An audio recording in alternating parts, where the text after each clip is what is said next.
हमने सोची चलो मिठाई लेकर के चलें। तो एक वहां पर एक लड़की खड़ी रही और लड़की रह कैसी भगवान की दुआ से छोटे छोटे बाल नहीं और भगवान की कृपा से नाक कान कच्छे हुए नहीं रहे, हाफ बनियानी पहने और लोवर पहने रहे।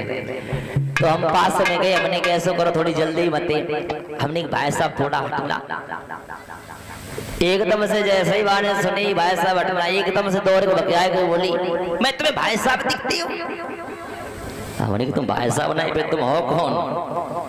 तो पता चलो जी बहन जी ऐसी ऐसी फैशन है, दूर से ही नहीं पता चलता कि लड़का खड़ा है या लड़की। हमारे भारत देश में इतनी फैशन का जमाना बदल गया है, केवल इंसान फैशन के चक्कर में जय नहीं मालूम पड़ता है कि जी अच्छी लग रही या नहीं लग रही। काऊ काऊ देखी, लड़के ने कटिंग देखी, एक तरफ बिल्कुल चट सपाटा, जावरी बड़ी बड़ी हुआ सवार रखी। काऊ काऊ लड़का देखी हुई ऊपर बिल्कुल जीरो कटिंग, दोनों तरफ साइड में मका को जाऊगा जैसे लटको, बड़ा फैशन चल रही। सो माता बहनों हमारी फैशन में कमन आई है। एक बार तुमने देखा होगा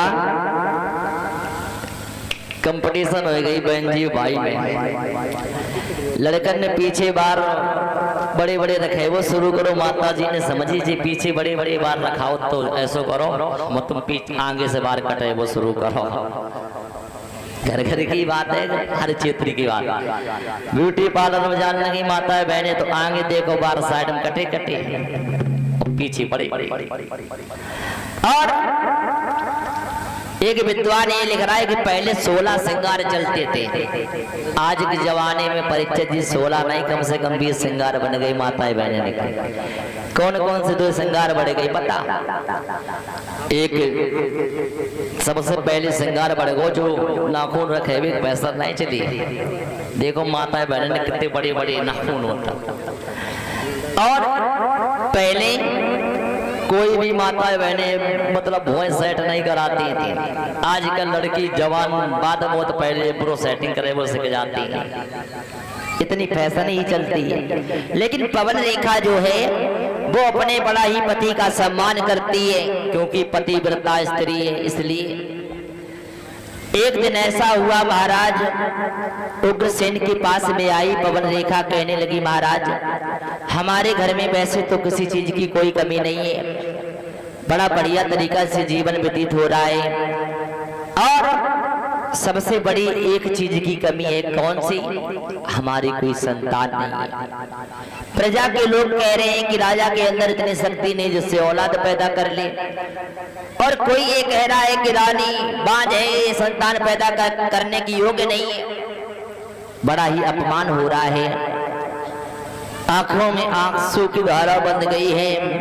और महाराज उग्रसेन से कहने लगी परमात्मा तुमने हमें सब कुछ दे दिया, लेकिन एक पुत्र रत्न न देने के कारण ये आंगन मुझे शमशान जैसा लग रहा है। बोली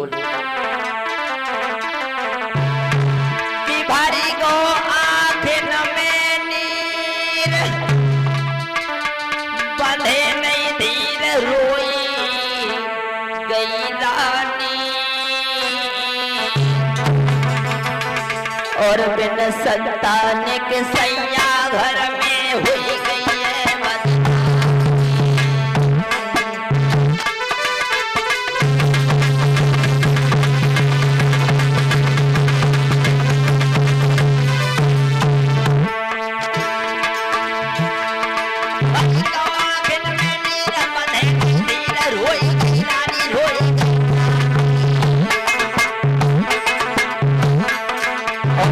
संतान के सैया घर में हुई गई है बदना।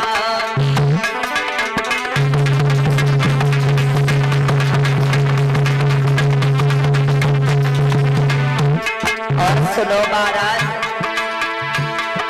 कोई तुमको ने भला बताए बात कहा है तुम्हारी नारी तुम्हारी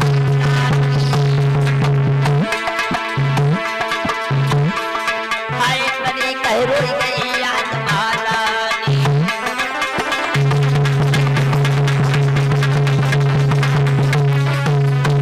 इसी बात की चिंता में सब नहीं आती